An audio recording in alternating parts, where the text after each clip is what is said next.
ഇന്ത്യയുടെ പ്രതിരോധ മേഖലയിൽ വലിയൊരു മാറ്റം സംഭവിക്കാൻ പോവുകയാണ്.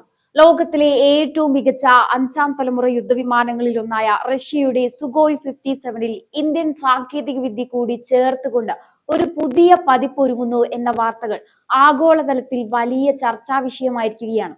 റഷ്യയുടെ വിനാശകാരിയായ സുഗോയ് 57 സ്റ്റെൽത്ത് ഫൈറ്ററുകളും ഇന്ത്യയുടെ അത്യാധുനിക സോഫ്റ്റ്വെയർ ബുദ്ധിയും കൈകോർത്താൽ ലോകം സാക്ഷ്യം വഹിക്കാൻ പോകുന്നത് എന്തിനെയാണ്?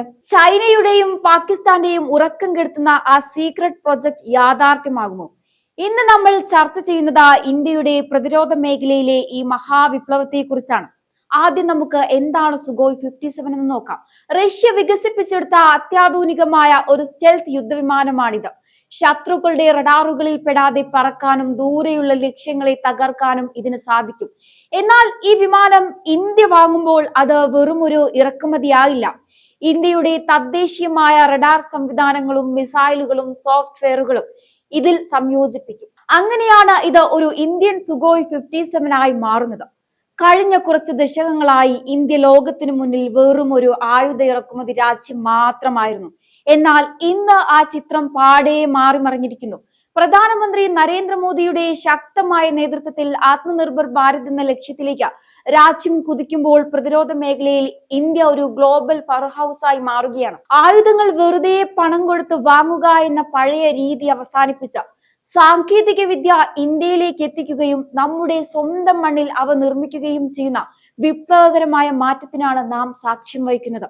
റഷ്യൻ സന്ദർശന വേളകളിൽ പ്രധാനമന്ത്രി മോദിയും പുടിനും തമ്മിലുള്ള ആത്മബന്ധം പലപ്പോഴും ആഗോള രാഷ്ട്രീയത്തിലെ തന്നെ വലിയ ചർച്ചാ വിഷയമാണ്. ഈ സൗഹൃദം കേവലം വാക്കുകളിൽ ഒതുങ്ങുന്നതല്ല, മറിച്ച് അത് അത്യാധുനിക യുദ്ധവിമാനങ്ങളുടെയും മിസൈലുകളുടെയും കൈമാറ്റത്തിലേക്കാണ് ഭാരതത്തെ നയിക്കുന്നത്.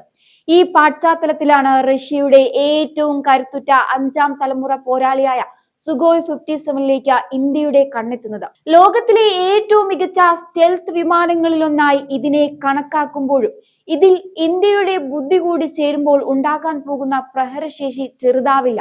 ഇന്ത്യയുടെ യഥാർത്ഥ ശക്തി അതിന്റെ തദ്ദേശീയമായ ഏവിയോണിക്സ് മേഖലയിലാണ്. ലോകത്തിലെ തന്നെ മുൻനിര സോഫ്റ്റ്വെയർ എഞ്ചിനീയർമാരുള്ള നമ്മുടെ രാജ്യം ഈ വിമാനത്തിന്റെ നിയന്ത്രണ സംവിധാനങ്ങളിൽ സ്വന്തം മുദ്ര പതിപ്പിക്കാൻ ഒരുങ്ങുകയാണ്. ഇതിനെ ലളിതമായി പറഞ്ഞാൽ ഒരു വിദേശ വിമാനത്തിന്റെ കരുത്തുറ്റ ശരീരത്തിൽ ഇന്ത്യയുടെ അതിബുദ്ധിയുള്ള തലച്ചോറ് ഘടിപ്പിക്കുന്നു എന്ന് വേണം മനസ്സിലാക്കാൻ. അമേരിക്കൻ വിമാനങ്ങളുടെ സോഫ്റ്റ്വെയറുകൾ സാധാരണയായി കർശനമായ നിയന്ത്രണങ്ങളുള്ളവയാണ്. എന്നാൽ റഷ്യൻ പ്ലാറ്റ്ഫോമുകളിൽ ഇന്ത്യയുടെ സ്വന്തം കണ്ടുപിടുത്തങ്ങൾ സംയോജിപ്പിക്കാൻ നമുക്ക് കൂടുതൽ സ്വാതന്ത്ര്യം ലഭിക്കുന്നു എന്നത് വലിയൊരു അനുകൂലമാണ്.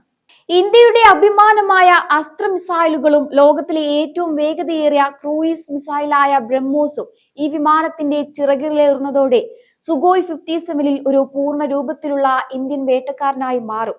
ഹിമാലയത്തിലെ അതിശൈത്യമുള്ള അതിർത്തികളിലോ ഇന്ത്യൻ മഹാസമുദ്രത്തിന്റെ ആഴങ്ങളിലോ ഒരേപോലെ പ്രഹരശേഷി നിലനിർത്താൻ ഈ ഇന്ത്യൻ പതിപ്പിന് സാധിക്കും. ചൈന ഇതിനകം തന്നെ അവരുടെ അഞ്ചാം തലമുറ വിമാനമായ J-20 വിന്യസിച്ചു കഴിഞ്ഞു എന്നതും ചൈനയുടെ സഹായത്തോടെ പാകിസ്ഥാൻ ഇത്തരം വിമാനങ്ങൾക്കായി ശ്രമിക്കുന്നു എന്നതും ഇന്ത്യയെ സംബന്ധിച്ചിടത്തോളം വലിയൊരു സുരക്ഷാ വെല്ലുവിളി തന്നെയാണ്. നമ്മുടെ തദ്ദേശീയ അഞ്ചാം തലമുറ വിമാനമായ AMCയെ പൂർണ്ണ സജ്ജമാക്കാൻ എടുത്തു പോകാവുന്ന ആ ഒരു ഇടവേളയിൽ ശത്രുക്കളുടെ ആത്മവിശ്വാസം തകർക്കാൻ ഒരു ഇന്ത്യൻ സുഗോയ് 57 വേണമെന്നത് പ്രതിരോധ വിദഗ്ധരുടെ ഉറച്ച നിലപാടാണ്.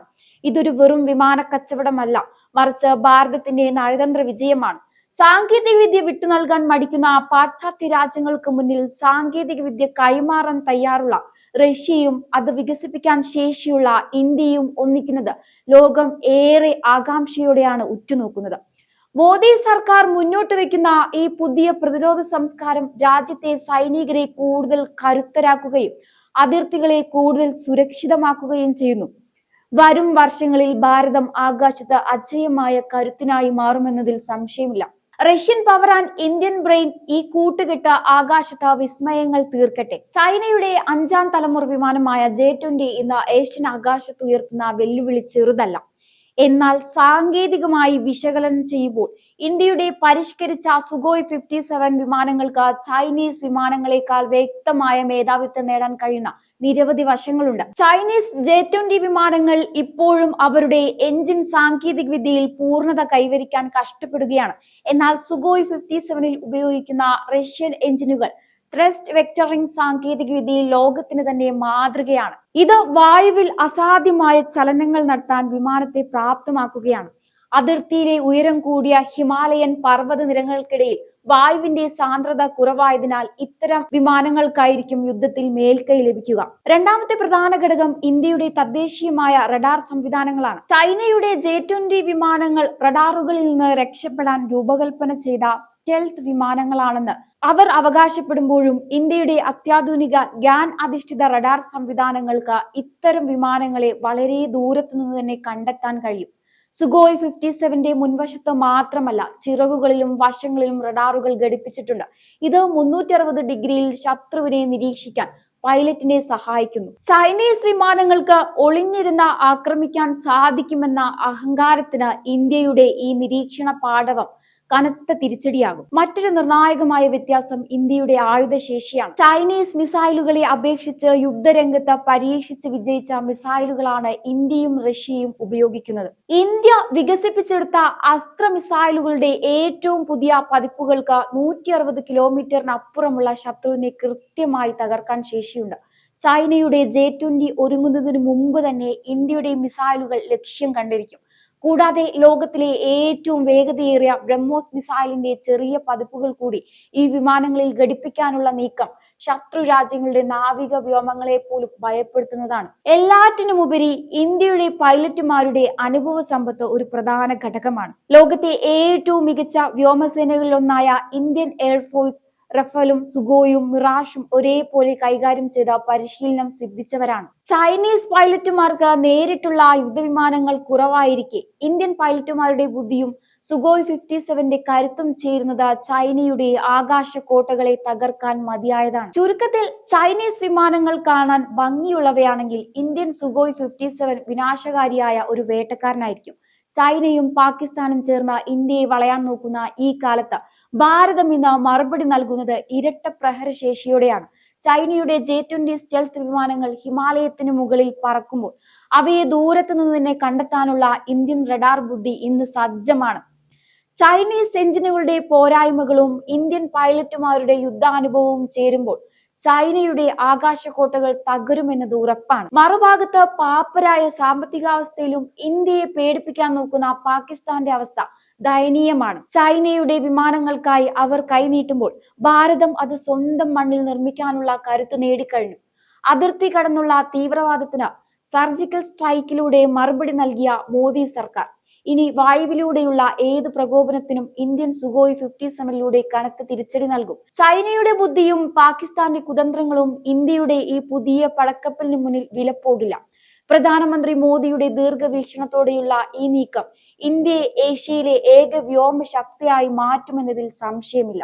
ഇന്ന് ലോകം ഇന്ത്യയെ നോക്കുന്നത് കേവലം ഒരു വലിയ വിപണിയായല്ല, മറിച്ച് ലോകത്തെ നിയന്ത്രിക്കാൻ ശേഷിയുള്ള ഒരു വൻ ശക്തിയായാണ്. മുൻപ് പ്രതിരോധ കരാറുകൾ എന്ന് കേൾക്കുമ്പോൾ അഴിമതിയുടെയും കാലതാമസത്തിന്റെയും കഥകളാണ് നമുക്ക് ഓർമ്മ വന്നിരുന്നതെങ്കിൽ ഇന്ന് അത് അതിവേഗത്തിലുള്ള തീരുമാനങ്ങളുടെയും അത്യാധുനിക സാങ്കേതിക വിദ്യയുടെയും പര്യായമായി മാറിക്കഴിഞ്ഞു. പ്രധാനമന്ത്രി മോദിയുടെ നേതൃത്വത്തിൽ പ്രതിരോധ മേഖലയിൽ കൊണ്ടുവന്ന ഏറ്റവും വലിയ മാറ്റമാണ് ആത്മനിർഭർ ഭാരത്. ആയുധങ്ങൾക്കായി വിദേശ രാജ്യങ്ങൾക്ക് മുന്നിൽ കൈനീട്ടുന്ന പഴയ ശീലം നമ്മൾ അവസാനിപ്പിച്ചു. മേക്ക് ഇൻ ഇന്ത്യ പദ്ധതിയിലൂടെ ലോകത്തിലെ വമ്പൻ ആയുധ നിർമ്മാതാക്കളെ ഇന്ത്യയിലേക്ക് കൊണ്ടുവരാൻ അദ്ദേഹത്തിന് സാധിച്ചു. എന്നാലും ഈ ഒരു വിഷയത്തെക്കുറിച്ചുള്ള നിങ്ങളുടെ അഭിപ്രായങ്ങൾ കമന്റ് ബോക്സിൽ രേഖപ്പെടുത്തുക. മറ്റൊരു വിഷയവുമായി വീണ്ടും കാണാം. നന്ദി.